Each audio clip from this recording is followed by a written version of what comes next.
Emily was desperate under the scorching sun, her hungry baby in her arms. No one stopped until a black Mercedes braked in front of her, and the man in a suit looked her in the eyes. The sun beat down mercilessly on the asphalt of Sunset Boulevard, turning the main avenue of Los Angeles into an open-air furnace. Emily Gutierrez felt beads of sweat slide down her forehead as she held her little boy Matthew against her chest. The 10-month-old cried inconsolably, hungry and exhausted from the suffocating heat of that August afternoon. His small cheeks, usually plump and rosy, were now reddened from crying and the heat.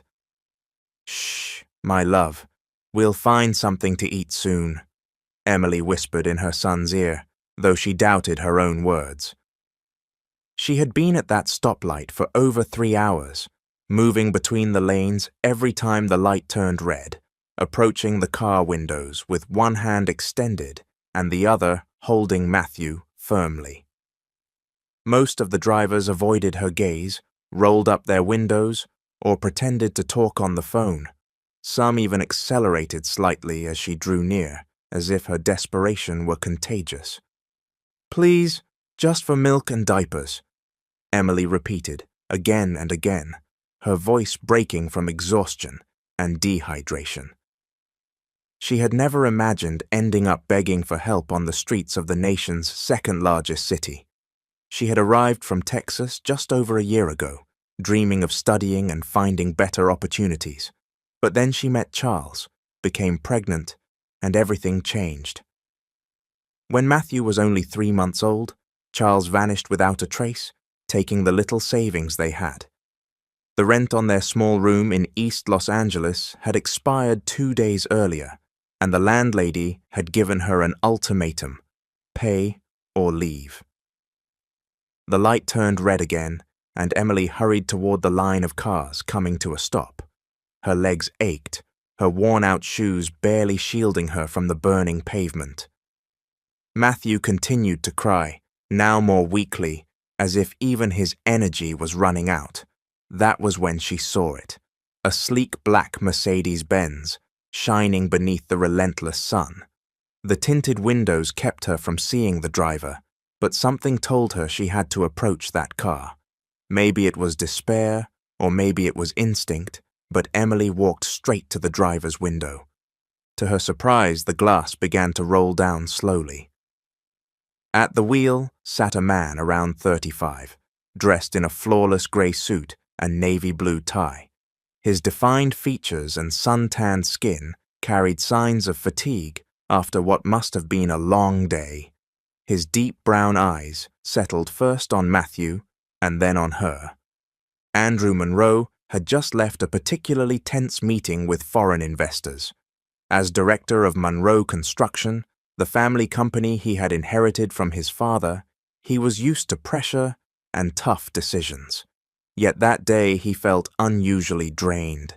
The numbers didn't add up, investors demanded immediate results, and his mother never stopped reminding him it was time to settle down and start a family with someone of his level. As he waited for the light to change, Andrew loosened his tie and blasted the air conditioning. Traffic was terrible, as always in that area at that hour, and the heat did nothing to improve his mood. Then he heard the cry of a baby and caught sight of a young woman approaching his car. His first instinct was to ignore her, just as he always did with street vendors and beggars at intersections. It wasn't that he was heartless, but in Los Angeles it was impossible to help everyone. Besides, his mother always warned him about people who only wanted to take advantage of those who worked hard. But something in that baby's cry stopped him from looking away. Maybe it was because he felt unusually vulnerable that day, or maybe because despite his professional success, there was an emptiness he couldn't quite name. Whatever the reason, Andrew lowered the window. "Please, sir, just for milk and diapers for my baby," Emily said, her voice trembling, surprised that someone was finally listening. Andrew studied her carefully. Despite the sweat and evident exhaustion, There was something in her honey-colored eyes that radiated dignity and determination. She didn't look like someone who had spent her life on the streets. Her clothes, though simple and worn, were clean, and the way she held and protected the baby spoke of deep love and unshakable maternal instinct. "How long have you been here?" Andrew asked, surprising himself with his own interest.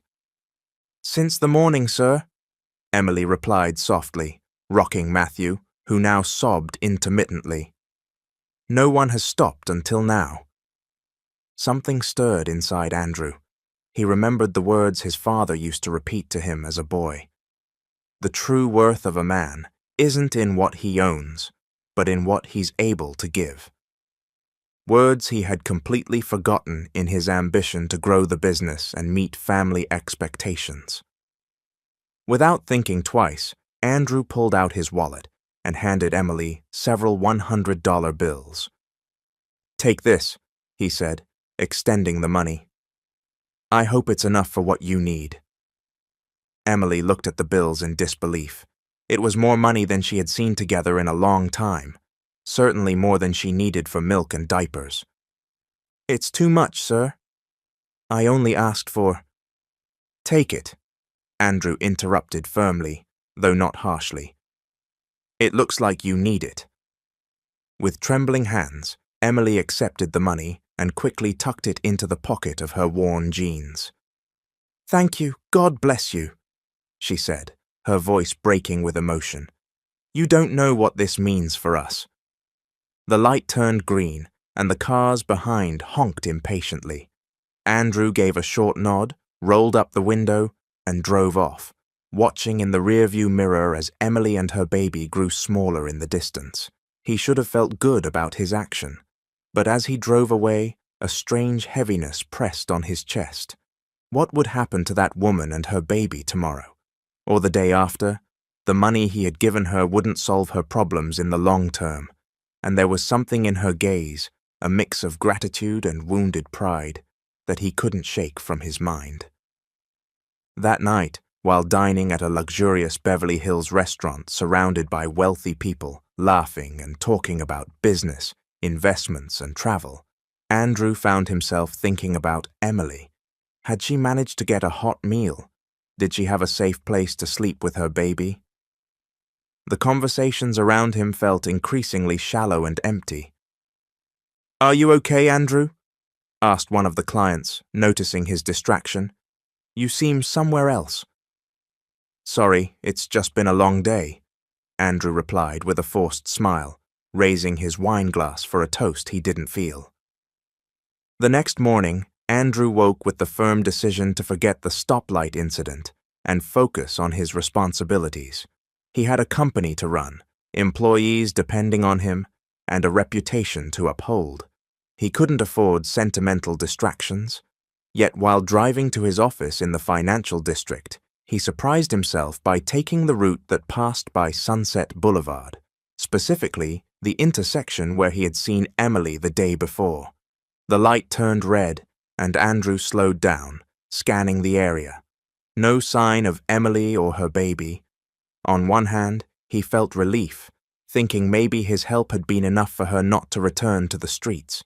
On the other hand, part of him felt strangely disappointed.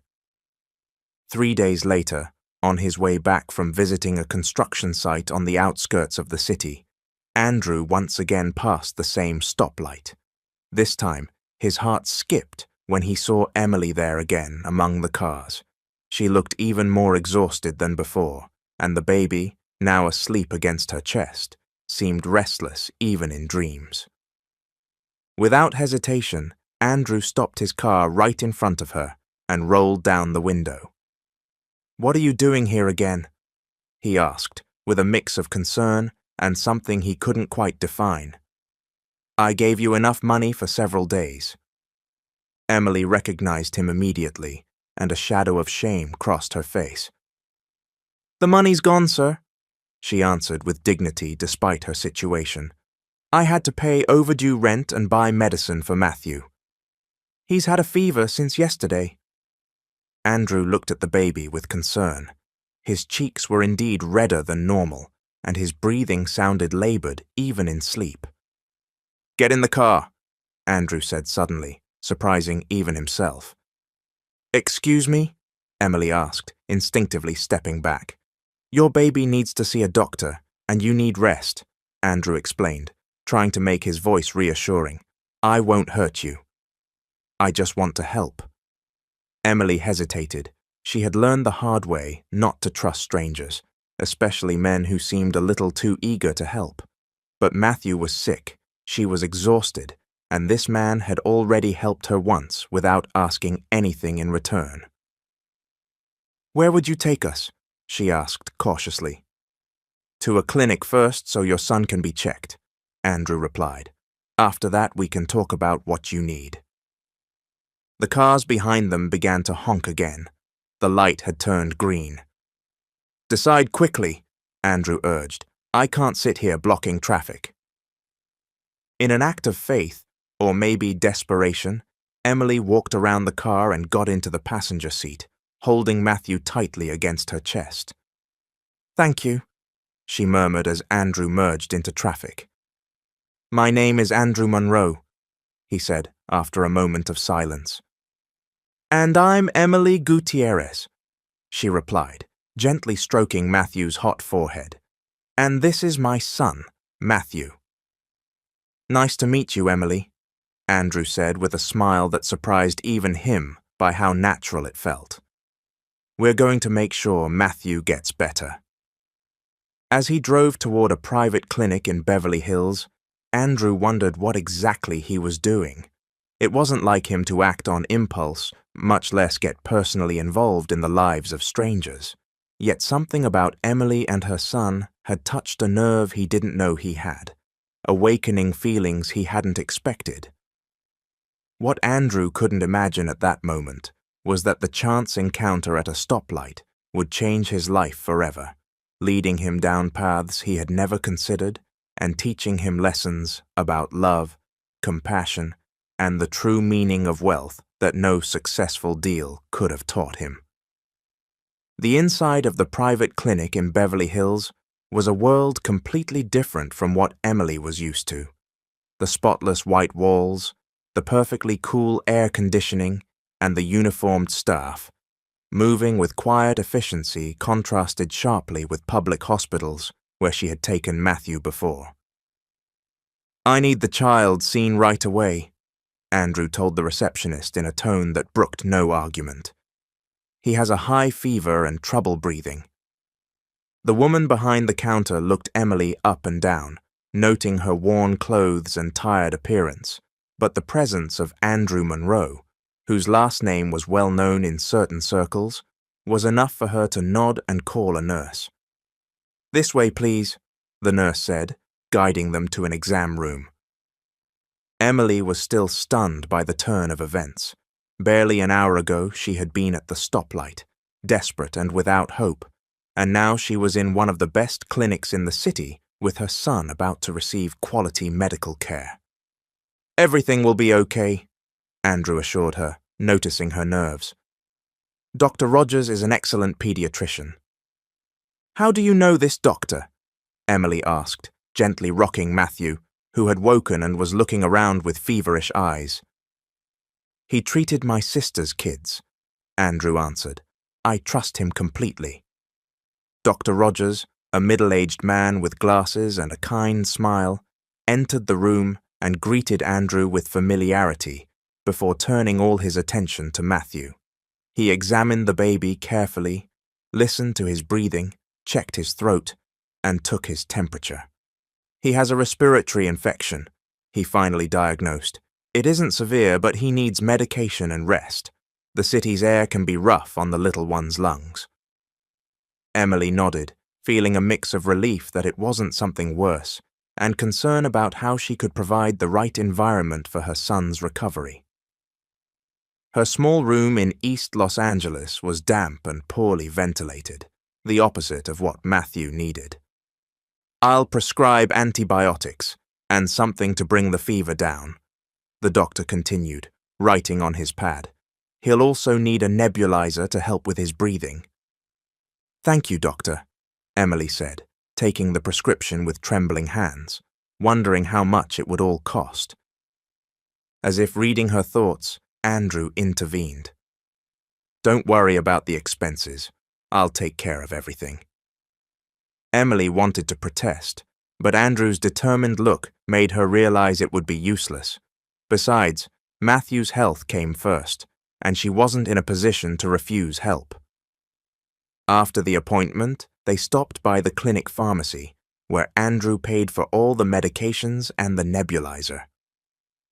Emily watched in silence, torn between gratitude and the discomfort of relying on a stranger. "Where do you live?" Andrew asked as they returned to the car. Emily hesitated before answering. "In East Los Angeles, near the metro station." Andrew nodded, well aware of the area's reputation as one of the city's poorer and tougher neighborhoods. "I'll take you home," he said simply. The drive from Beverly Hills to East Los Angeles felt like traveling between two worlds. They left behind elegant buildings, luxury boutiques, and exclusive restaurants, and gradually entered narrower streets, deteriorating buildings, and modest shops. Emily stared out the window, aware of the abyss between her reality and Andrew's. "Here," she said finally, pointing to a 3-story building with peeling paint and laundry hanging from the balconies. Andrew parked and turned off the engine. "I'll help with the bags," he said, picking up the medications and nebulizer. Emily didn't know how to refuse. Part of her feared the neighbors seeing her arrive with a stranger in a luxury car, but an even stronger part of her was too tired to worry about gossip. They climbed a narrow staircase to the 3rd floor. The hallway was dim and smelled of damp and cooking. Emily stopped at a door with the number 302 almost rubbed off and pulled out a key from her pocket. "Come in," she said, with a mix of shame and resignation, opening the door. The room was small, barely 200 square feet, serving as bedroom, kitchen, and living room all at once. A twin bed occupied a corner with an improvised crib made of cardboard boxes beside it, a small table with 2 wobbly chairs, a hot plate, and an old refrigerator that hummed constantly completed the furnishings. The once bright yellow walls showed moisture stains, and the ceiling had signs of leaks. Despite the evident poverty, Emily kept the place clean and tidy. Wildflowers in a glass on the table, and a child's drawing taped to the wall near the bed added warmth. Andrew stood silently, taking in every detail. He had never been anywhere like this, and the reality of how Emily and Matthew lived hit him hard. In his world of luxury and privilege, it was easy to forget that realities like this existed just a few miles away. "It isn't much," Emily said, placing Matthew gently in the improvised crib. "But it's our home." There was dignity in her voice, and Andrew felt unexpected admiration for this woman, who, despite everything, held her head high and cared for her child with so much love. "May I set up the nebulizer?" he asked, placing the bag on the table. Emily nodded, grateful for the help and for the fact that Andrew hadn't made any comment about her living conditions. While Andrew prepared the medication according to the doctor's instructions, Emily dampened a cloth with cool water and placed it on Matthew's forehead to help bring down the fever. "How did you end up here?" Andrew asked after a moment, handing her the ready nebulizer. Emily fitted the mask over Matthew's face before answering. The baby resisted at first, then soon calmed, breathing in the medicated vapor. "I came from Texas a little over a year ago," Emily began, sitting on the edge of the bed. "I wanted to study nursing. I've always liked taking care of people." Andrew leaned against the wall, listening closely. "I got a job as a waitress at a downtown restaurant. The pay wasn't much, but it was enough for rent and to save a bit for school. That's where I met Charles." Her voice changed slightly at the name, and Andrew noticed a flash of pain in her eyes. He was charming at first. He talked about our future together and said he'd support me so I could study. When I got pregnant, he promised we'd be a family. Emily adjusted Matthew's mask, which had shifted a little. But everything changed after Matthew was born. Charles started coming home late, drinking more, getting annoyed by the baby's crying. One day he just didn't come back. He took our savings and left me with a 3-month-old baby, no job because I'd had to quit to care for Matthew, and rent due. Andrew listened in silence, feeling a mix of anger toward this Charles and admiration for Emily's strength.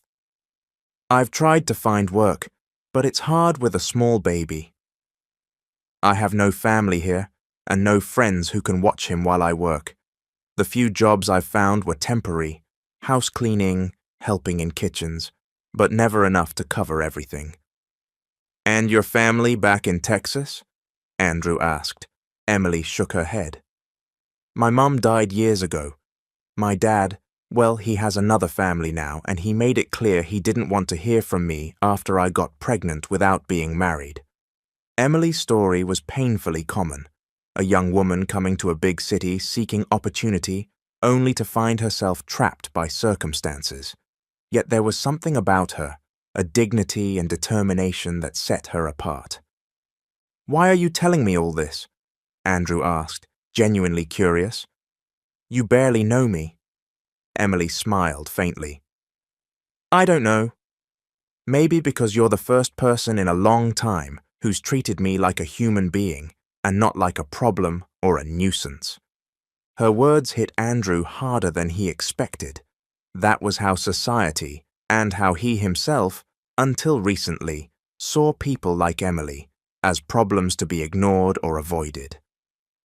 Thank you for your help today, Emily continued. I don't know how to repay you for everything you've done. You don't have to repay me, Andrew replied quickly. I did it because I wanted to. A comfortable silence settled between them, broken only by Matthew's now calmer breathing and the refrigerator's steady hum.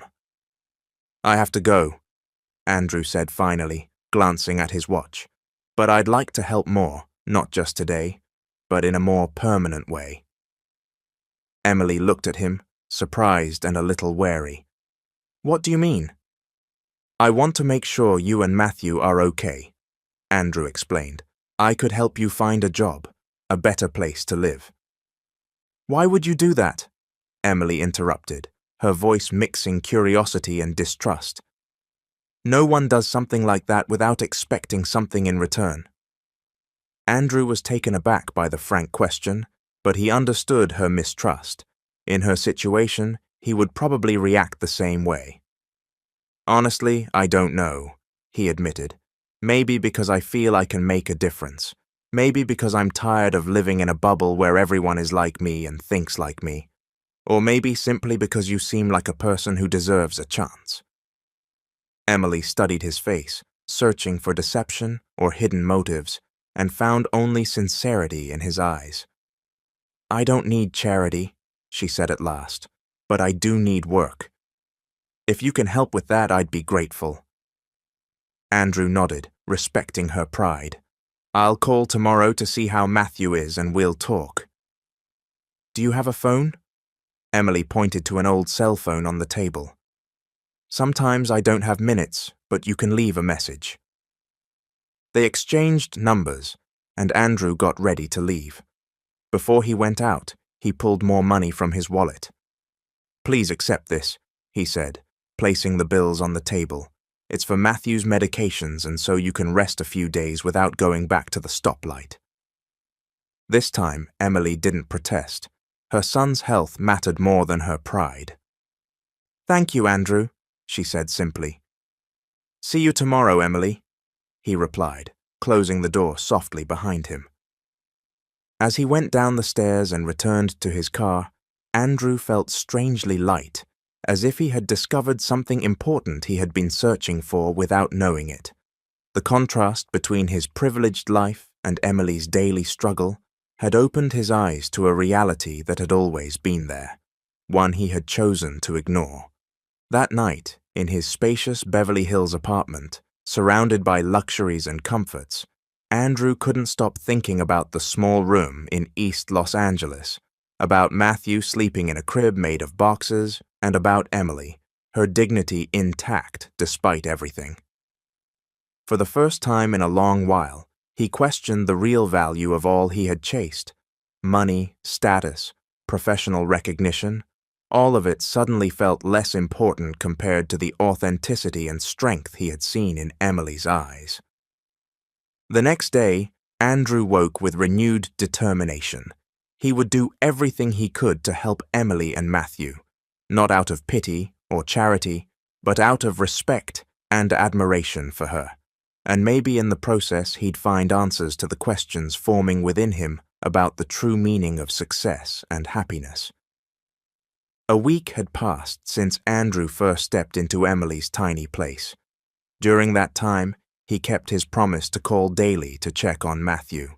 The little boy was responding well to treatment. His fever had gone, and his breathing was improving. Emily had rested and regained strength thanks to the money Andrew left. "I need to find work soon," Emily said during one call. "The money won't last forever, and I don't want to depend on your help indefinitely." Andrew admired her determination and dignity, so different from what his mother always said about poor people wanting to take advantage. Emily seemed uncomfortable receiving help and eager to stand on her own. "I have good news," Andrew replied. "I spoke with the manager of a store at Westfield Century City. They're hiring, and I told her about you. She wants to meet you." Silence on the other end. Andrew could imagine Emily weighing the offer, wondering if she could work in such an upscale place. "Do you think they'll accept me?" she finally asked, with hope and doubt in her voice. "I don't have much experience in stores like that." "You're smart and learn quickly," Andrew said with conviction, "and the manager is a friend from college. I told her your situation, and she's willing to give you a chance." "And what will I do with Matthew while I work?"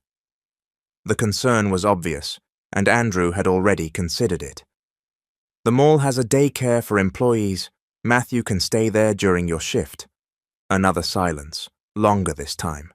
Andrew waited patiently, understanding that leaving her son with strangers wasn't easy. "Okay," she said at last. "When would the interview be?" "Tomorrow at 10. I'll pick you up at 9. Does that work?" "Yes, thank you, Andrew.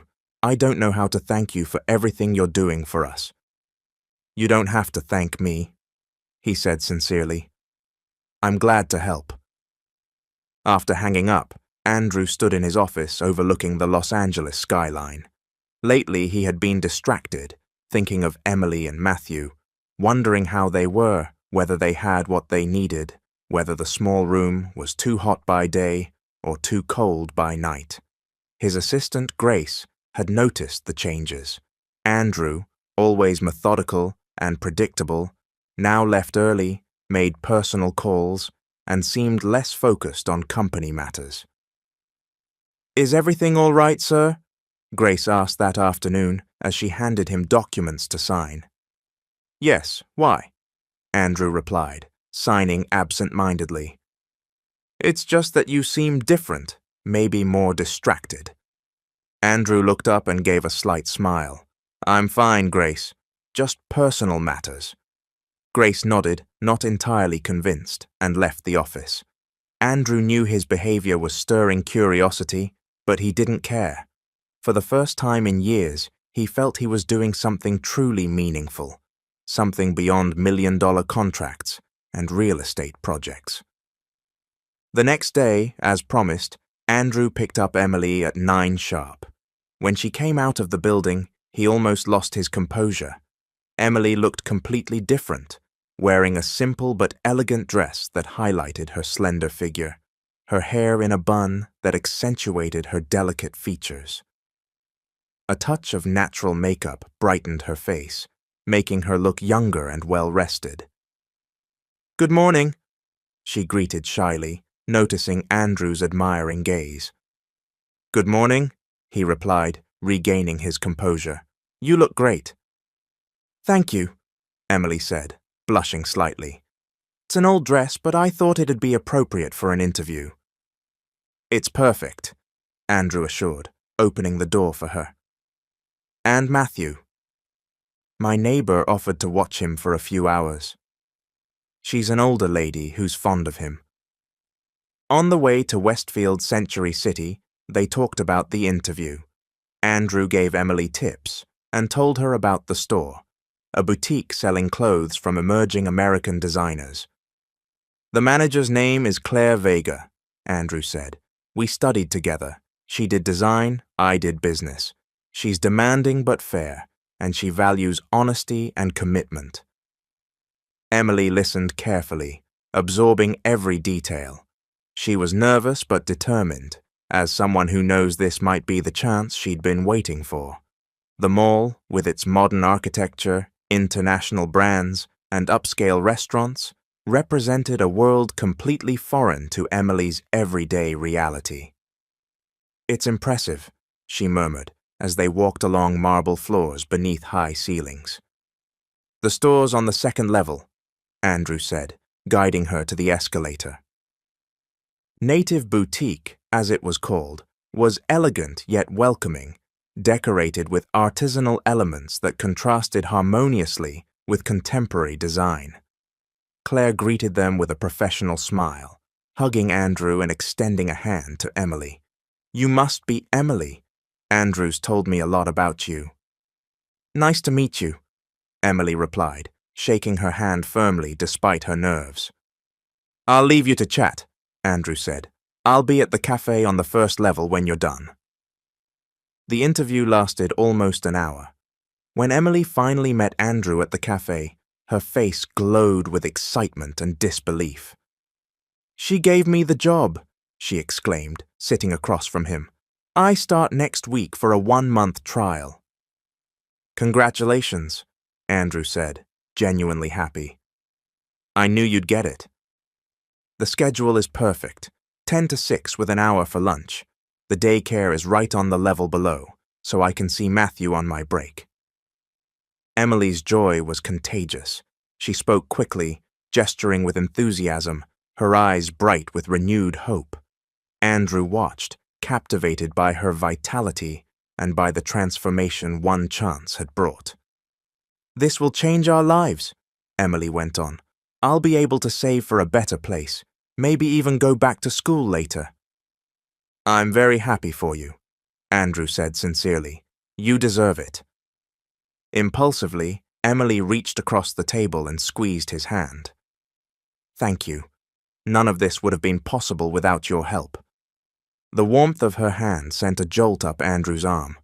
For a moment their eyes met, and something indefinable flowed between them, something beyond gratitude or friendship. Emily withdrew her hand quickly, as if she too had felt the unexpected connection. An awkward silence followed until Andrew broke it by offering more coffee. "We should celebrate," he suggested, after a moment. "What if we pick up Matthew and then have lunch together?" "I don't know if that's a good idea," Emily hesitated. "I'm not dressed for a fancy place, and Matthew can be fussy." "It doesn't have to be fancy," Andrew interjected. "I know a family restaurant in Santa Monica that serves the best Tex-Mex in the city. I think you'll like it." The mention of food from her home state made Emily smile. "Okay, Matthew will love getting out a bit." The restaurant, located on a quiet street in Santa Monica, with brightly colored walls, rustic wooden tables, and the aroma of fresh tortillas and slow-cooked sauces, offered an authentic, welcoming experience. Emily felt immediately at ease. The place reminded her of the small spots where she used to eat with her mother before she passed away. Matthew, seated in a high chair, looked around curiously, his big brown eyes absorbing every detail. "Look how calm he is," Andrew noted, surprised. "He likes new places," Emily said, gently stroking Matthew's head. "He's very observant." They ordered hearty plates and hibiscus iced tea. While waiting, they talked easily about their lives, discovering unexpected overlaps. Both enjoyed traditional music. Both dreamed of traveling the world someday. "I've never left the country," Emily confessed, "but I've always wanted to see Spain because of the history and the language." "Spain is beautiful," Andrew said, who had traveled there for business, especially the small cities outside Madrid and Barcelona. They have a special charm. The food arrived, abundant and aromatic. Emily prepared a small plate with soft pieces for Matthew, who ate eagerly, smearing his little face in the process. Andrew watched the tenderness with which Emily wiped his mouth, and the patience with which she taught him to hold a spoon, feeling a warmth he couldn't explain spreading through his chest. "You're a wonderful mother," he blurted out. Emily looked up, surprised by the compliment. "I do the best I can," she said modestly. "Sometimes I worry I can't give him everything he needs." "You give him the most important thing, unconditional love. Believe me, I know many kids from wealthy families who have all the material things but lack that." The conversation flowed naturally toward more personal topics. Emily spoke of her childhood, her mother, a primary school teacher who instilled in her a love of reading, her youthful dreams, and how, despite everything, she didn't regret having Matthew, the light of her life. Andrew, for his part, talked about the pressure of growing up in a successful business family, the constant expectations, his frustrated wish to study architecture instead of business, and how, despite his professional success, something fundamental felt missing. "My mother is obsessed with me getting married and starting a family," he said, with an ironic smile. "Every week she sets me up with the daughter of some partner or family friend, educated abroad, refined, ambitious." "And none of them interest you?" Emily asked, genuinely curious. Andrew shook his head. "They're nice, smart, beautiful, but I always feel like I'm in a job interview, not on a date. Everything comes down to what I can offer them and what they can offer me." "Like a business transaction," Emily said, understanding. "Exactly," Andrew agreed, surprised by the simplicity with which Emily had captured his feelings. As they shared a traditional dessert, Matthew suddenly babbled happily and reached his hands toward Andrew. Without thinking, Andrew picked him up, surprised at how natural the gesture felt. "He likes you," Emily observed as Matthew played with Andrew's tie. "He's usually shy with strangers." "I have a nephew about his age," Andrew said, "my sister's son." "I guess I've learned a few tricks." Matthew kept babbling until, with surprising clarity, he said, "Dada." Silence fell over the table. Emily looked at her son in astonishment, then at Andrew, whose face showed a mix of surprise and emotion. "It's his first clear word," Emily murmured, eyes moist. "He's been babbling, but never anything this defined." "Dada," Matthew repeated, patting Andrew's cheek with his tiny hand. "I think he's adopted you," Emily said with a timid smile.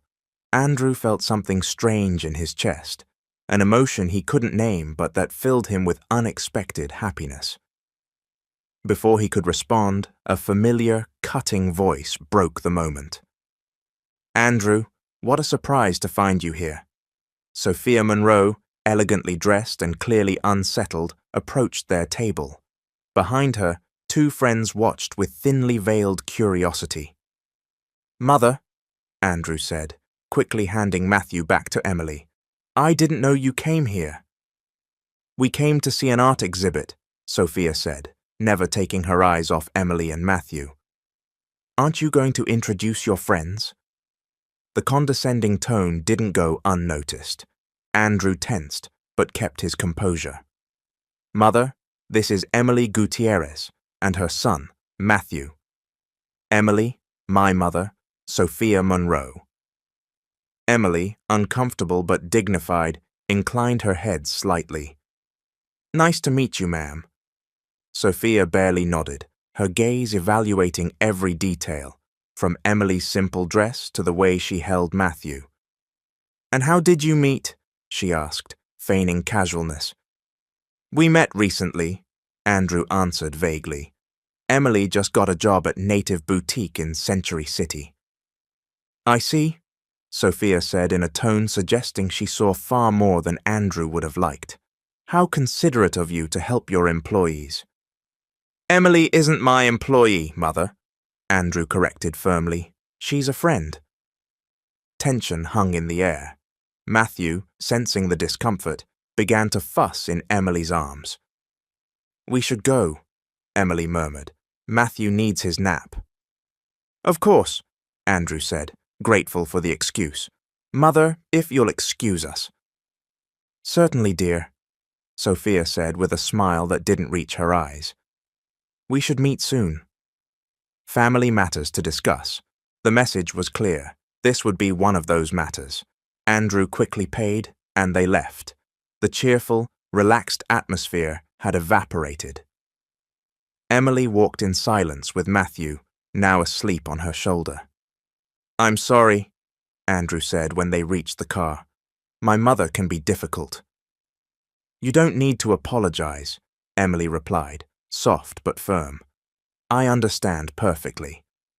A woman like me with a child isn't the kind of friend your mother expects for you. Emily, it's not like that.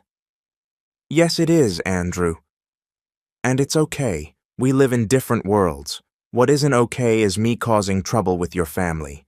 Maybe we should keep some distance. Andrew felt as if he'd been punched in the gut. The idea of distancing himself from Emily and Matthew hurt more than he expected. I don't want distance, he said, surprising himself with his conviction. My mother will have to accept my decisions and my friendships. Emily studied his face for a long moment, gauging his sincerity. I don't want to be the cause of conflict in your family, Andrew. You won't be, he assured, though both knew the conflict had already begun. The drive back to East Los Angeles passed in reflective silence. When they reached Emily's building, Andrew turned off the engine, but didn't move to get out. Will you be okay? He asked, meaning much more than just the rest of the day. We always are, Emily said with a brave smile that didn't completely hide her worry.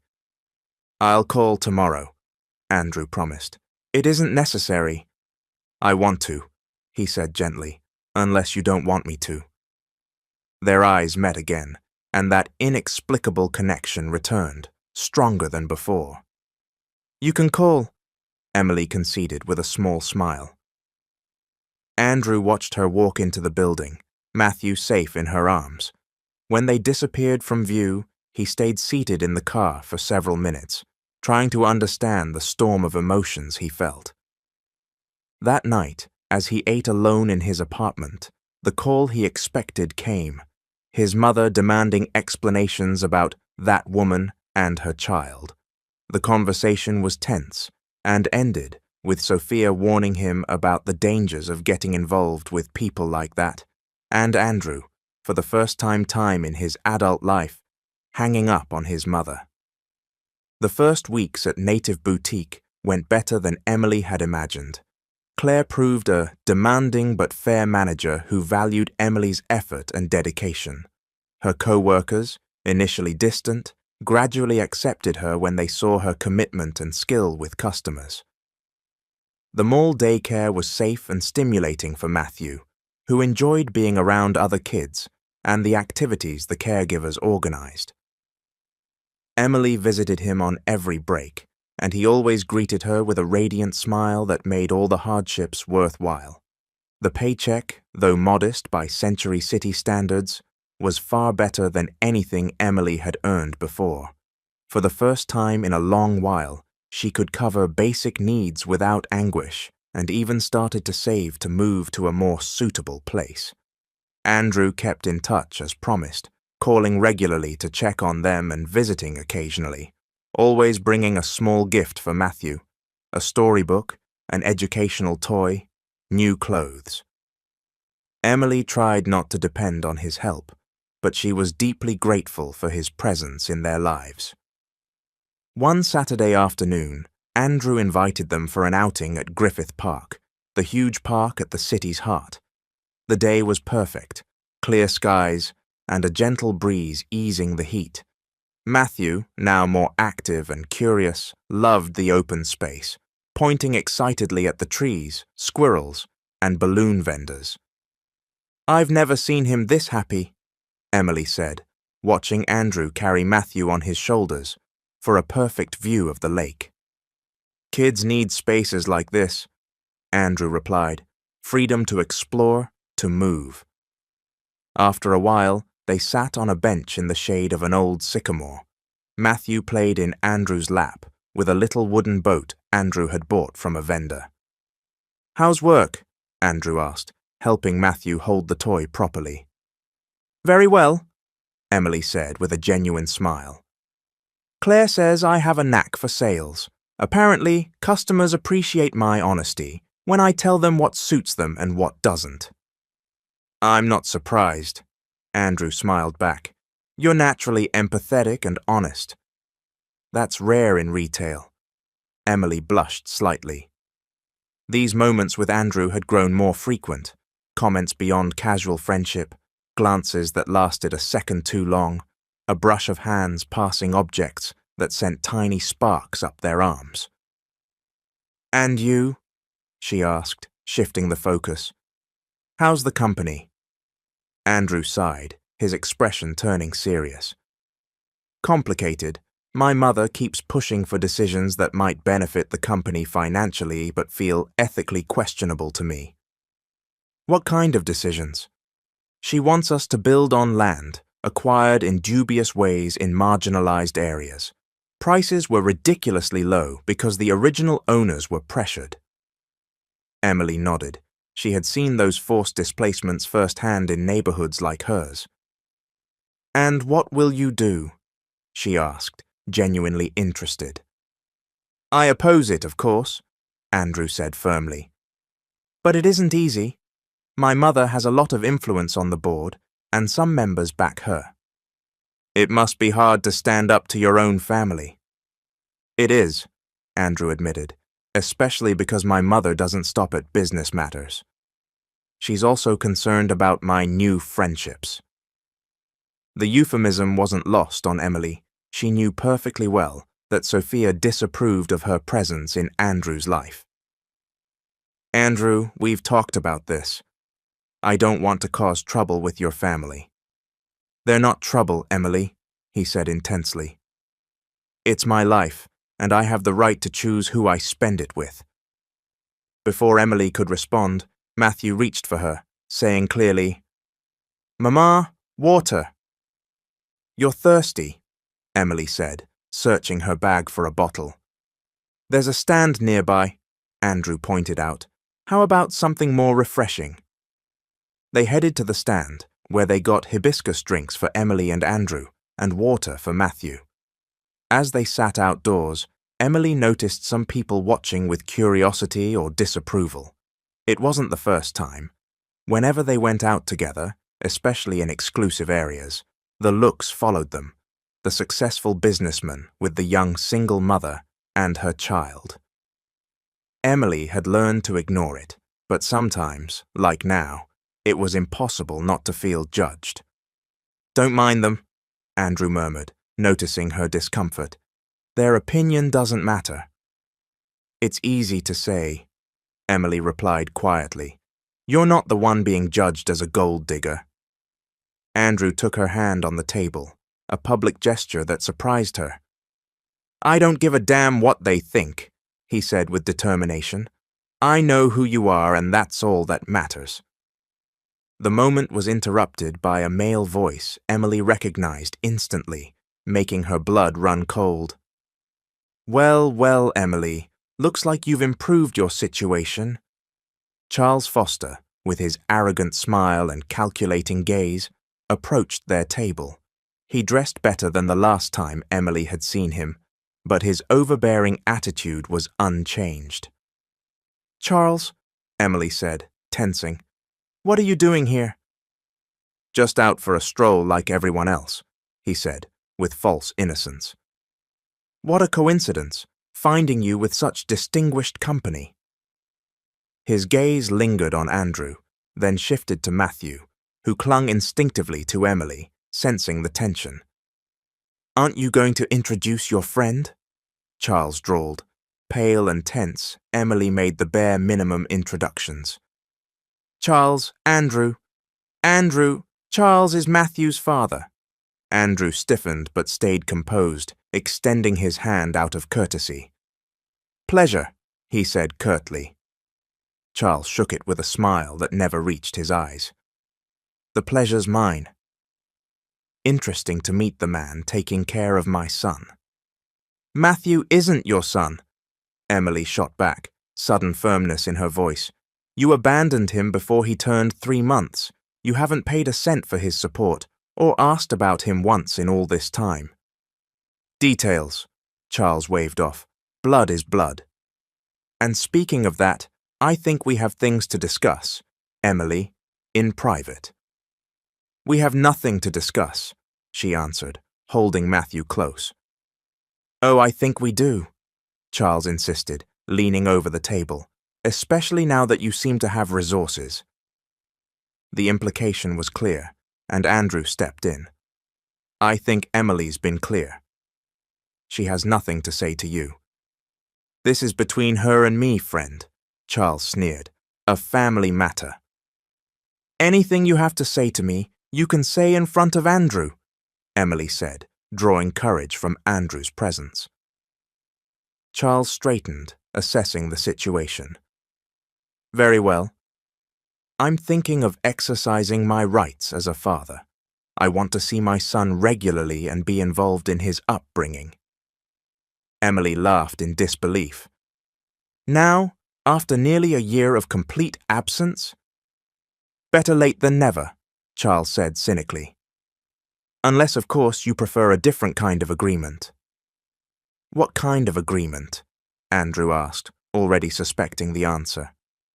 One that benefits all parties, Charles said, looking directly at Andrew. I'm sure a businessman like you understands compensation in exchange for relinquishing certain rights. You're asking for money to give up your supposed rights over Matthew, Andrew said, his voice full of disdain. Let's say I'm willing to make things easier, Charles corrected. For the child's sake, of course. Emily stood abruptly. Matthew held tight. This is extortion, Charles, and despicable even for you. Think about it, Emily, Charles said coolly. A custody trial can be long, expensive, and very unpleasant. Do you really want to put Matthew through that?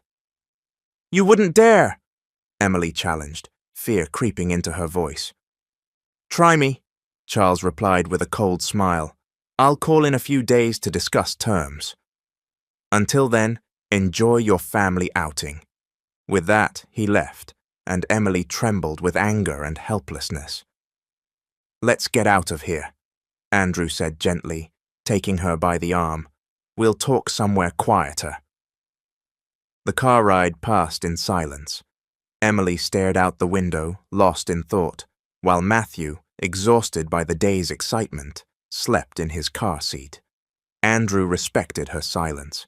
Instead of taking her directly to East Los Angeles, he drove to his Beverly Hills apartment.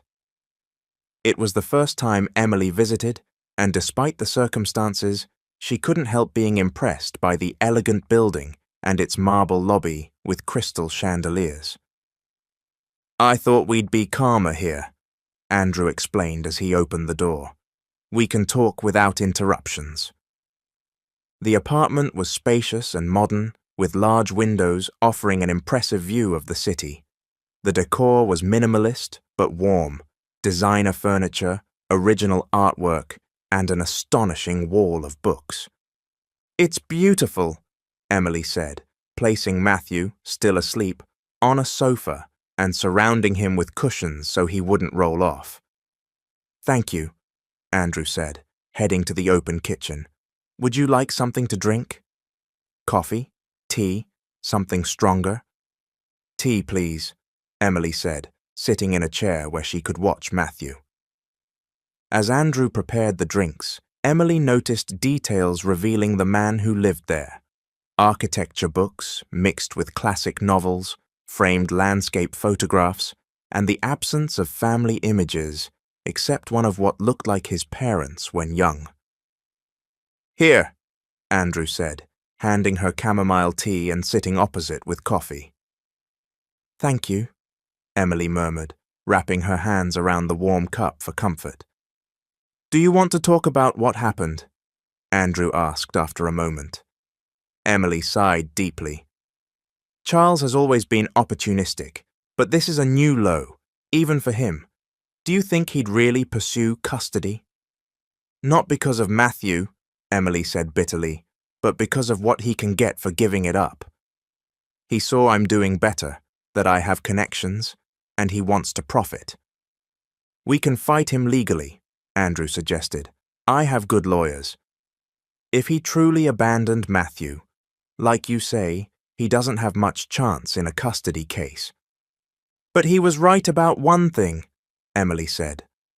"A trial would be long and ugly, and Matthew would be in the middle." "Not necessarily," Andrew countered. "We could seek court orders to keep him away from Matthew during the process." Emily looked at him with a mix of gratitude and concern. "Why are you doing all this, Andrew? Why are you getting so involved in our problems?" The question hung between them, full of implications. Andrew set down his cup and leaned forward, his eyes fixed on hers. "I think you know why," he said softly but firmly. "Say it," Emily asked, needing to hear it. "Because I care about you and Matthew, more than I expected, more than I thought possible in so little time." Emily held her breath, her heart racing. "Andrew, our worlds are completely different. Your family, your social circle, they'll never accept me."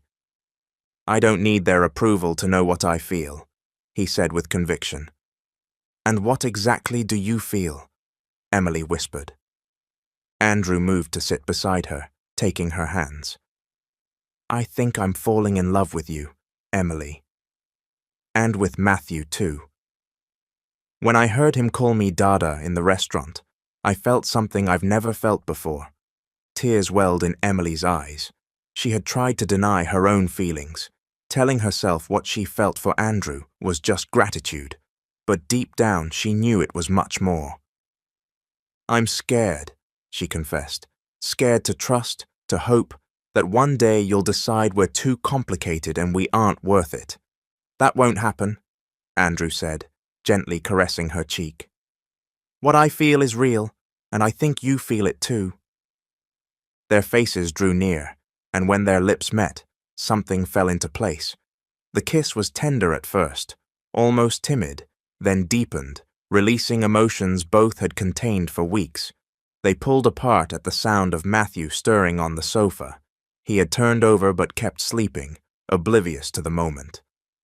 "This won't be easy," Emily warned, though a smile lit her face. "The best things never are," Andrew said, kissing her forehead. The door buzzer cut the moment short. Andrew frowned. He wasn't expecting anyone. "It must be the concierge," he said, going to the intercom. To his surprise, the voice wasn't the concierge. It was his mother. "Andrew, it's me." "We need to talk. Urgently." Andrew looked at Emily, concerned. "It's my mother." "I don't know how she knew I was here." "Let her up," Emily said, straightening her clothes. "Sooner or later we have to face this." "Are you sure?" Andrew asked, doubtful. Emily nodded with determination. "Completely." Andrew buzzed her in and turned back to Emily. "I'm sorry about this. My mother can be intense."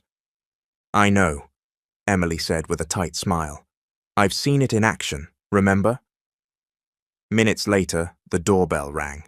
Andrew took a deep breath and opened it, bracing for what would come. Sophia swept in, elegant as always, fury barely contained. She stopped short seeing Emily in the living room and Matthew asleep on the sofa. I see I'm interrupting a family meeting, she said sarcastically. Mother, I didn't expect you, Andrew replied coolly. To what do I owe the honor? Sophia ignored him and addressed Emily. Miss Gutierrez, could you leave us alone? I have family matters to discuss with my son. Whatever you have to say, you can say in front of Emily, Andrew interjected, standing protectively by her. As you wish, Sophia conceded, with a tense smile. You've always been stubborn. She sat in a chair opposite them, placing her designer purse on the coffee table with a hard thud. I've come to talk sense into you, Andrew. This has gone too far. What exactly? Andrew asked, though he knew. Your relationship with this young woman and her child, Sophia said, gesturing toward Emily and Matthew. It's affecting your judgment in business, your reputation in our circle, and potentially the company's future. My personal life is exactly that. Personal, Andrew answered. It doesn't have to affect the company. Of course it does, Sophia snapped, losing composure. Do you think investors will trust someone making such impulsive decisions? That partners will respect a man who gets involved with… She stopped, eyeing Emily with disdain. With someone like me, Emily finished, surprisingly firm. A poor woman, a single mother, no important last name. I didn't mean to offend, Sophia said without conviction, but there are realities we can't ignore. You come from completely different worlds. Whatever you think you feel now, reality will catch up. The only relevant reality, Andrew cut in, is that I care about Emily and Matthew. The rest is prejudice and social convention I don't share. Sophia sighed dramatically, as if dealing with a stubborn child. You've always been idealistic, son. Admirable, but impractical. She opened her purse and took out an envelope, sliding it toward Emily. Miss Gutierrez, I'm a practical woman. I understand your finances are complicated. This contains a sizable check, enough for you and your son to start a new life anywhere you choose, far from here. Emily looked at the envelope as if it were a snake. You're offering me money to stay away from your son? I'm offering an opportunity, Sophia corrected. For you, for your child, and yes, for Andrew. We all know how this ends. I'm just accelerating the process and avoiding unnecessary pain. Andrew, furious, grabbed the envelope and tossed it back. This is insulting, to Emily and to me. I'm asking you to leave my home right now. Andrew, be reasonable. Reasonable? He burst out, loud enough that Matthew stirred. You think it's reasonable to come into my home, insult the woman I love, and try to buy her like merchandise? The words "the woman I love" hung in the air, surprising even Andrew with how naturally they emerged. Emily, moved but steady, stood and faced Sophia. Mrs. Monroe, I appreciate your concern for your son. As a mother, I understand the desire to protect our children, but I'm not an opportunist, and I'm not with Andrew for money or status. If he asked me to leave, I would, without your check. But as long as he wants us in his life, we'll be here. Sophia looked at Emily with surprise and reassessment, as if seeing her anew. We all make mistakes, Miss Gutierrez, she said at last, picking up her purse and the rejected envelope, even well-intentioned ones. She walked to the door and paused by Andrew. When this ends badly, and it will, don't say I didn't warn you.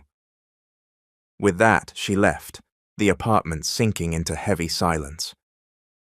Emily collapsed onto the chair, suddenly exhausted. That was intense. I'm so sorry, Andrew said, taking her hands. My mother can be cruel when she feels her plans are threatened. Don't apologize for her, Emily replied. Everyone is responsible for their own actions. Are you okay? Andrew asked, worried about the impact of the confrontation. I'll survive, Emily said with a weak smile. I've faced worse. What I said before, Andrew began, referring to his declaration. You meant it, Emily interrupted, looking straight into his eyes. Every word, he said without hesitation. I love you, Emily, and I love Matthew, as if he were my own son. The tears Emily had held back finally fell. I love you too, she confessed, and it terrifies me, because I never thought someone like you could love someone like me. There's no someone like you, or someone like me, Andrew said softly. Just two people who met at a stoplight and found they were meant to change each other's lives. They kissed again, sealing a silent promise to face any obstacle together, opportunistic exes, manipulative mothers, or a society full of prejudice. What neither could imagine then was that their greatest trial was yet to come, and it would test not only their love, but their strength as individuals and as a couple. The storm hit Los Angeles without warning, turning a sunny afternoon into chaos, torrential rain and lightning that lit the sky like flashbulbs. Emily watched the downpour from the boutique window, worried about Matthew. She knew he was safe in the mall daycare, but she couldn't help the anxiety each time thunder boomed.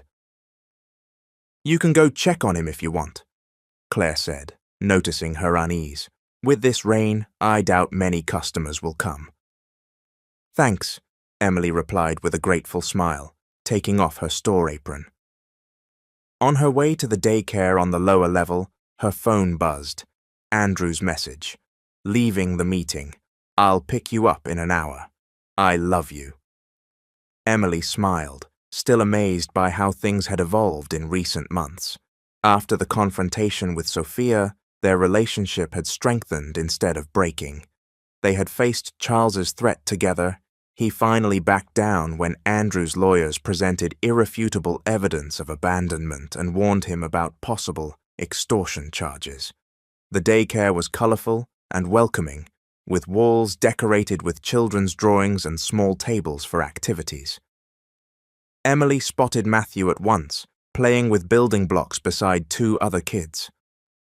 Mommy, he shouted, wobbling to his feet and running to her.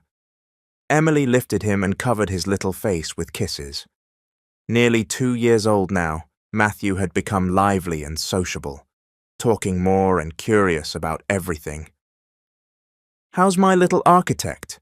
Emily asked, looking at the tower he'd been building. Big, Matthew said happily, stretching his arms to show the size. A caregiver approached with a smile. He speaks very well for his age, and he's patient with building, doesn't get frustrated when they fall. Just like his dad, Emily answered without thinking, meaning Andrew.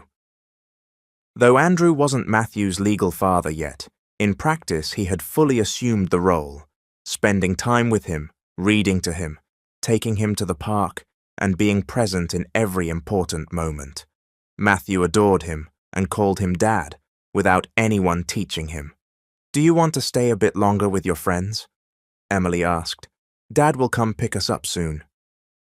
Yes, Matthew said, squirming to go back to his blocks. Emily sat on a small chair, watching him play. Her life had changed so much so fast it felt like a dream. Barely 6 months earlier, she'd been at a stoplight, desperate and hopeless, and now she had a steady job, a healthy, happy son, and a love she'd never thought possible. Not everything was easy. Andrew's relationship with his mother remained tense. Some of his friends drifted away, uncomfortable with his choice. Sometimes Emily still felt judgmental stares in public, but for each person who rejected them, another offered support. Andrew's sister, Lucy, welcomed Emily warmly and treated Matthew like any other nephew. Andrew's father, James, initially reserved, began showing interest in knowing Emily after seeing her at a family dinner. Emily's phone buzzed again, this time a message from her former landlady in East Los Angeles. Miss Emily, I picked up the last boxes like you asked. Everything's ready. Emily texted thanks. Although she had moved into Andrew's apartment nearly 2 months earlier, she'd kept the old room as a safety net. Deciding to give it up completely was a sign of her trust in the future she was building with Andrew. A particularly loud thunderclap shook the building, making the lights flicker. Some kids cried in fear, but Matthew barely looked up, focused on his tower. "He's very brave," the caregiver said, impressed by his calm. "He always has been," Emily answered proudly. Her phone rang, Andrew calling. "Hi, love," Emily answered. "Emily," Andrew's voice sounded tense. "Where are you and Matthew?" "In the daycare." "What's happening?" "There's flooding in several parts of the city. Traffic's paralyzed and some streets are closed. I won't get to the mall for a while." "We're fine," Emily assured him. "We can wait here until it gets better." Authorities are recommending evacuations in some zones, including parts of the west side near the river. The mall might close soon. Emily looked out the daycare window. The rain was pounding, and the sky was so dark it looked like night despite mid-afternoon. "What do we do?" she asked, feeling the first jab of real worry. "My dad's at his house in the Hollywood Hills. It's on higher ground and safe. I already spoke to him. He says you can stay there until the storm passes." Emily hesitated. Even though things with her future father-in-law had improved, staying at his house without Andrew made her nervous. "I don't know, Andrew. Couldn't we go to a nearby hotel?" "Most are full with evacuees, and the roads are getting worse. My dad's place is the safest option. He's sending his driver with the SUV. It can handle these conditions. He should arrive in about 20 minutes. Emily sighed, recognizing the logic. "Okay, I'll tell Claire we're leaving." "Thanks, love." "I'll try to get there as soon as possible, but it could take hours. Please keep me posted." "I will. I love you. I love you too. Be careful." After hanging up, Emily went to Matthew, still absorbed in his game. "Honey, we have to go." "We're visiting Grandpa James." Matthew protested at leaving his blocks, but the promise of a ride in Grandpa's big SUV excited him enough to cooperate. Emily gathered their things, said goodbye to the caregiver, and went upstairs to inform Claire. "You're right to go now," Claire agreed. "They just announced the mall will close in an hour as a precaution." Waiting under the covered entrance, Emily watched the storm's fury with growing unease. She had never seen rain like this in Los Angeles. The streets were rivers, and the few cars crept along with water halfway up their wheels. Finally, a large black SUV pulled up. The driver, an older man in uniform, got out with an umbrella and hurried over. "Ms. Emily, I'm Ramon, Mr. Monroe's driver. Please come quickly." With Matthew tight against her and covered by her jacket, Emily ran under the umbrella and got into the SUV. The warmth inside was a welcome relief from the damp that had seeped into her clothes. "Mr. Monroe is waiting," Ramon said as he carefully navigated out of the garage. "He asked me to tell you not to worry. The house is in a safe area." The trip, normally 20 minutes, stretched to over an hour. At last they reached the Hollywood Hills, a residential zone on elevated ground with some natural protection against floods. The Monroe house, an imposing modern colonial, stood behind high walls and an iron gate that opened automatically. James waited under the broad portico, sheltered from the rain. Tall and elegant, hair fully white, and eyes as piercing as Andrew's, he greeted them. "Welcome," he said, helping Emily out. "Let's get in. Cold out here." Inside, the house was as impressive as expected. High ceilings, marble floors, antique furniture mixed with contemporary pieces, and a collection of American art any museum would love. Yet the atmosphere was surprisingly warm rather than intimidating. "Andrew called a few minutes ago," James said, leading them to the main room where a fire crackled in a stone fireplace. He's stuck in traffic but safe. I told him not to worry. You'll be fine here. Thank you for having us, Mr. Monroe, Emily said, still a bit ill at ease. Please call me James, he replied with a kind smile. We're practically family. The statement, so different from Sophia's hostility, took Emily by surprise. Before she could reply, Matthew slipped from her hand and ran to the fireplace, fascinated by the dancing flames. Fire! He exclaimed with delight. Careful, Matthew, Emily warned, hurrying closer. There's a safety screen, James said, pointing to the barrier. When my grandkids were little, I learned to take precautions. A housekeeper appeared with dry towels and clean clothes. Miss Lucy left some of her kids' things that might fit the boy, she said, and Mr. Andrew has clothes here that might fit you, Ma'am. Thank you, Emily said, grateful to change out of damp clothes. Once both were dry and comfortable, the housekeeper served hot chocolate and fresh-baked sweetbread. Matthew, initially shy in the new environment, soon relaxed enough to explore under Emily's watchful eye. He's an extraordinary child, James said, watching Matthew examine objects with curiosity, but without touching. Andrew's told me a lot about him. Thank you, Emily replied. Andrew's been wonderful with him. And he with you, James said. I've never seen my son as happy and centered as since he met you both. Emily didn't know what to say. It was the first time someone in Andrew's family, besides his sister, openly approved of their relationship. I know my wife hasn't been welcoming, James continued, as if reading her thoughts. Sophia has fixed ideas about how things should be. Change is hard for her. I understand her concern, Emily said diplomatically. What she believes is best, James corrected gently.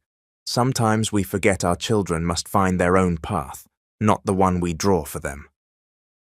The phone rang, and James excused himself. He returned looking concerned. It was Andrew. The situation on the roads is worse. He won't make it until tomorrow. Is he okay? Emily asked, alarmed. Yes, he went back to the office, where he'll spend the night with other employees who couldn't get home. Emily nodded, relieved he was safe, though disappointed not to see him.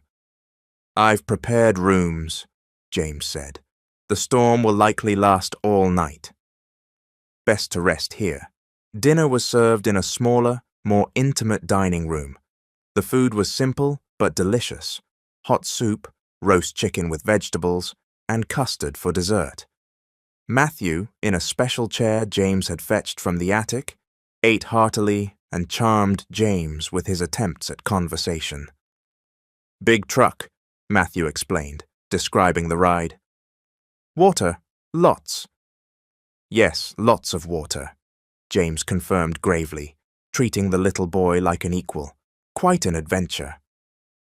After dinner, while Emily helped Matthew brush his teeth with a toothbrush the housekeeper provided, James appeared at the bathroom door with a storybook.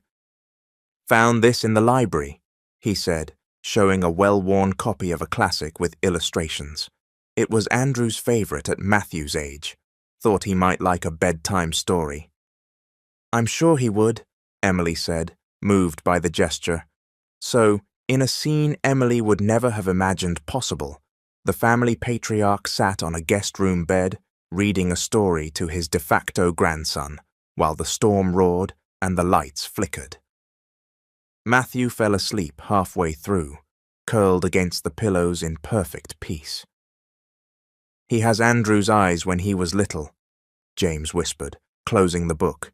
The same curiosity, the same intensity. It's true, Emily agreed, though she knew it wasn't biologically possible. They look at the world the same way.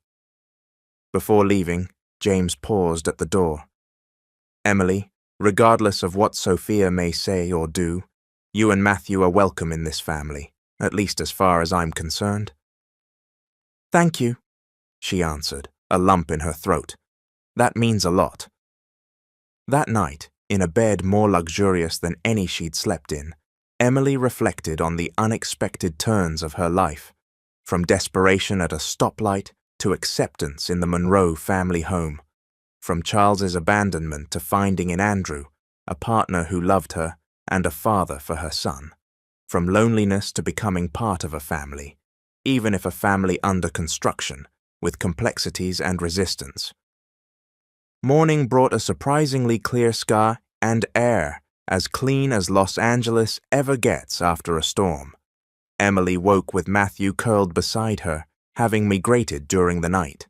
They went down to breakfast and found James already there, reading the paper over coffee.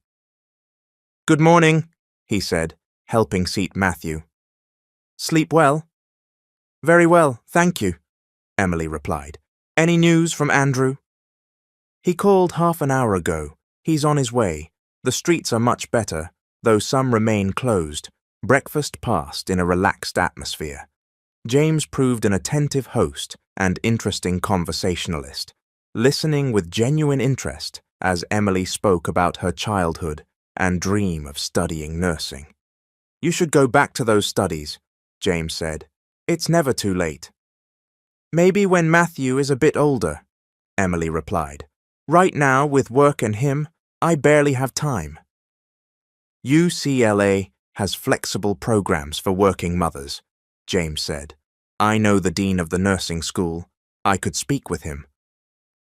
Before Emily could respond, the doorbell announced Andrew's arrival. Matthew, recognizing his voice in the hall, jumped down and ran to the entry, shouting, "Dad! Dad!" Andrew appeared carrying Matthew, his face tired but lit with joy. He kissed Emily tenderly and hugged his father, still holding Matthew. "Thanks for looking after them, Dad," he said gratefully. "My pleasure," James said. "Your son is extraordinary, and Emily, well, now I understand why you're so in love." The open, affectionate declaration surprised both Andrew and Emily. It was the first time James had expressed approval so directly. "Do you mean it?" Andrew asked, visibly moved. "Completely," James confirmed. "In fact, I was thinking it might be time to formalize things." "What do you mean?" Andrew asked, though his expression suggested he knew. James smiled enigmatically and excused himself to fetch something from his study. He returned with a small blue velvet box and handed it to Andrew. "This belonged to your grandmother. She always said it should go to the first son who found true love." Andrew opened the box with trembling hands, revealing a beautiful platinum ring, diamond solitaire surrounded by small emeralds. "Dad, I don't know what to say," he stammered, moved. "Don't say anything to me." James smiled. "There's someone else you should speak to." Andrew looked at Emily, whose eyes were wet with emotion. Without a word, he set Matthew in his grandfather's arms, knelt before Emily, and confessed with a nervous smile. "I hadn't planned it like this. I had an elaborate proposal for next week at the Venice canals, with music and everything." Emily laughed through tears, taking his hands. "Emily Gutierrez," Andrew said, voice steady despite emotion. "Since I saw you at that stoplight, my life changed forever. You and Matthew have taught me the true meaning of love, family, and happiness. Would you do me the extraordinary honor of marrying me?" "Yes," Emily whispered without hesitation. "Yes, Andrew. Nothing would make me happier." Andrew slid the ring on her finger. It fit perfectly, as if made for her. They kissed while James applauded, and Matthew, without fully understanding but infected by the joy, leaped in his grandfather's arms. The engagement caused a stir in Los Angeles social circles. News that the heir to Monroe Construction would marry a young woman of humble origins, whom he'd met asking for help at a stoplight, sparked reactions from outrage to romantic fascination. Sophia, initially furious, was forced to reconsider when her husband made it clear he fully supported his son, and that Emily and Matthew would be welcome with or without her approval. She didn't become a loving mother-in-law overnight, but gradually showed signs of acceptance, especially after watching Matthew win James's heart. The following months were a whirlwind. With Andrew's support and a scholarship discreetly arranged, Emily began studying nursing at UCLA, finally pursuing her youthful dream. Balancing work, school, and motherhood was tough, but the determination that had kept her afloat in the hardest times now propelled her toward a future she'd never thought possible. Andrew, for his part, began transforming Monroe Construction. Against initial board resistance, he implemented corporate social responsibility policies that included building affordable housing in underserved areas and training programs for single mothers. His experience with Emily opened his eyes to realities he had ignored, and he was determined to use company resources for positive impact. The legal adoption of Matthew was long and complicated, especially when Charles, hearing about the engagement and Emily's improved circumstances, tried again to claim rights. But his abandonment and the evidence of attempted extortion weighed against him, and the courts finally granted Andrew full adoption, making Matthew legally a Monroe. The wedding took place in the gardens by the Venice canals, blending traditional touches with contemporary flair. Emily, radiant in a dress designed by one of the American designers whose creations Native Boutique carried, walked down the aisle on James's arm. He had offered to give her away in the absence of her biological father. Matthew, in a miniature suit matching Andrew's, carried the rings with comic seriousness that made everyone smile.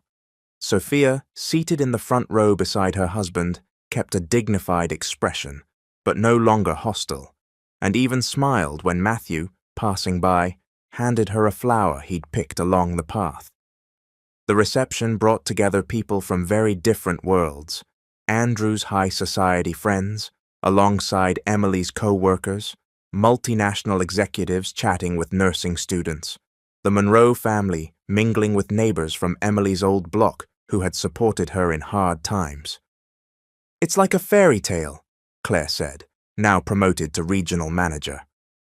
"But real," Emily replied, watching Andrew dance with Matthew standing on his shoes, with all the complications and challenges of real life. 5 years later, Emily Gutierrez Monroe graduated with honors from the nursing school. In the cheering crowd were Andrew, now CEO of Monroe Construction, Matthew, a bright, compassionate 7-year-old, and little Lucy, their 2-year-old daughter, named after Andrew's sister. James, proud as if Emily were his own daughter, snapped photos enthusiastically. Beside him, Sophia applauded with genuine admiration, having finally recognized in Emily qualities far beyond her humble origin.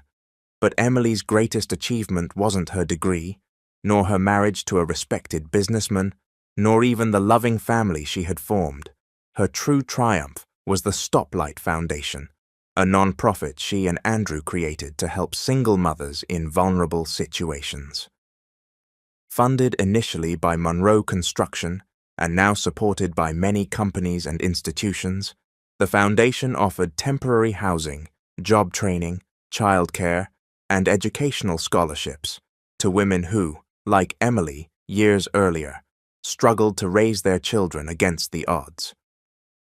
On a sunny summer afternoon, exactly 7 years after that first stoplight encounter, Emily and Andrew returned to the same intersection on Sunset Boulevard. They weren't alone. Matthew, now confident and articulate, and little Lucy, as curious and energetic as her brother, came along. Members of the Stoplight Foundation team joined them, together with women who had benefited from its programs.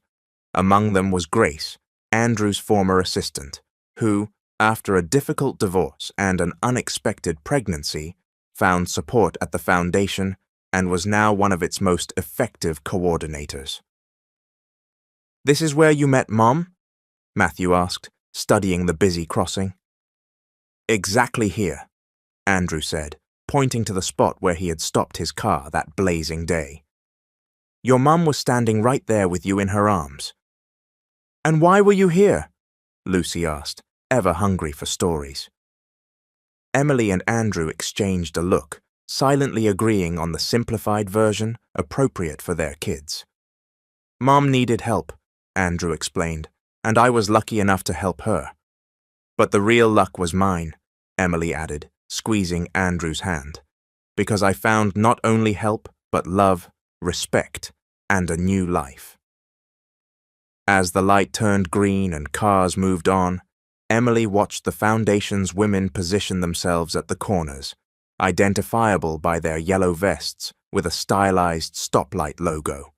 They weren't there to ask, but to give information about programs, emergency kits for mothers with babies, and cards with crisis contacts. Among them, Emily noticed a young woman who reminded her painfully of herself 7 years earlier. Tired eyes, a baby in her arms, that mix of desperation and dignity she knew so well. Without hesitating, Emily approached. "Hi," she greeted warmly. "I'm Emily. Can I help you with something?" The young woman looked at her with initial distrust, then curiosity at the Foundation vest. "I'm looking for work," she finally said. "Anything so I can feed my child." "I think we can do better than that," Emily said, extending her hand. "Let me tell you a story that began right at this stoplight."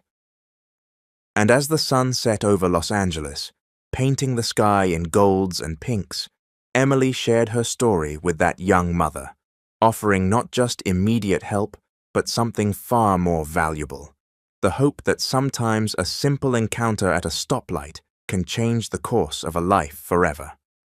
The end. Thank you all for watching. This is Mr. Hope. Blessings to you all.